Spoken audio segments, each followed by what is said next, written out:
Hey guys, how you going? Hope you're all doing very well. This evening I'm going to be doing another movie review. This movie is a horror film from the United States, English language, released in the year 2008, directed by Brian Bertino, and this film is called The Strangers. So The Strangers is about a couple. They're having a lot of relationship problems, so they decide to head out to this very secluded house in order to try and rekindle the passion they once had. But unfortunately, the night is not going to go to plan because it's going to be unlike any other night they've ever experienced when they realise they've been attacked by three mysterious strangers. Now, the strangers are trying to get into the house. They don't know why, and all they know is that these three strangers are intent on hurting them. And so the night is going to turn into a terrifying night of survival, and they're going to have to depend on each other's love in order to pull them through. So whether or not it does is something you're going to have to find out for yourself, because that's as far as I'm going with my synopsis.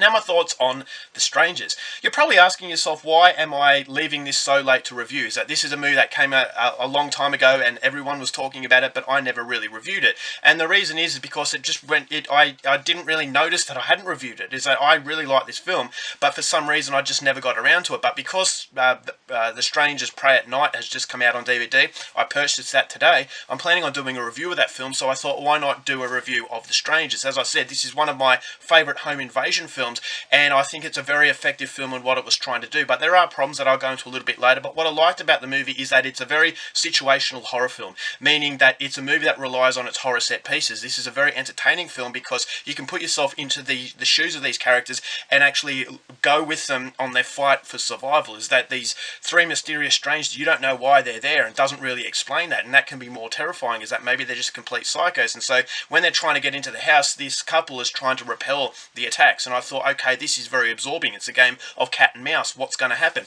Are these strangers actually going to kill them when they catch them? And so there's a curiosity in there that creates a lot of suspense, and I thought the suspense was complemented by very good visuals. Visually, this is a very, very impressive film, and it manages to create that sense of anticipation, is that it's building up to something really bad. And it's like a pressure cooker, and the pressure cooker is starting to whistle, and you know it's going to explode, and you just can't look. You have to cover your eyes in some scenes, and that's something that I wasn't expecting from a movie like this. I was expecting a very blood-soaked sort of film that was going to have a twist ending and all that kind of stuff that pollutes the screens in modern day horrors. But Brian Bertino uses simplicity very well in this movie. Now, whether or not you see the simplicity as a negative or a positive, it remains to be seen. But for me, I thought it was a positive because he can concentrate on that horror set pieces that he has that makes it that situational horror film. Is that what would you do in a similar circumstance? And so I do have problems with the fact that the characters weren't really gone into in enough depth, but I just thought the set pieces were so impressive, and that's what makes it really, really fun. But I thought it could have been a little bit more scary if that depth was there to complement those set pieces, because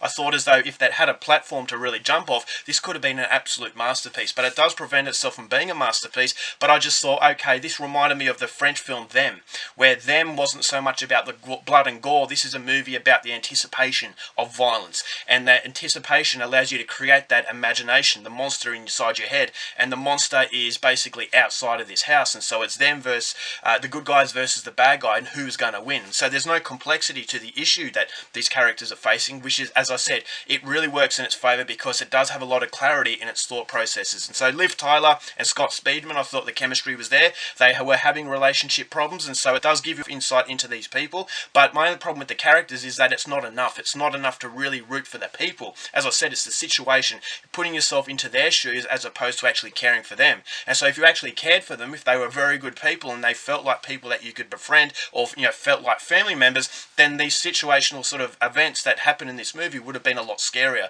And so I thought that there was room for improvement, but as I said, the overall pieces of horror I just thought were genuinely uneasy. It's a very eerie, unnerving film that I'm sure a lot of home invasion fans are going to like. And so there is a little bit of blood and guts in there that I thought was a welcome addition, but it doesn't rely on that, which is something I'm so happy with, and it showcases that Brian Bertino is actually a very good horror director. He directed another movie called The Monster, which I saw recently, that I thought was very good because it was a symbolic film about personal demons, and that movie was a little bit more complex than The Strangers, but it had that same limited setting, limited characters, and just relying on that solid tension, that slow burn sort of atmosphere that engulfs the viewer and makes them feel uncomfortable. And that's everything you want from a horror film, and that's what The Strangers delivers. So the simplicity for me worked, as I said, because it had a very clear thought process as what it wanted to be, but I just thought there was room for improvement, and it does prevent it from being a masterpiece. But as I said, this is one of my favourite home invasion films, so if you are a fan of this subgenre, then The Strangers is definitely for you. I'm going to give this film 3.5 stars.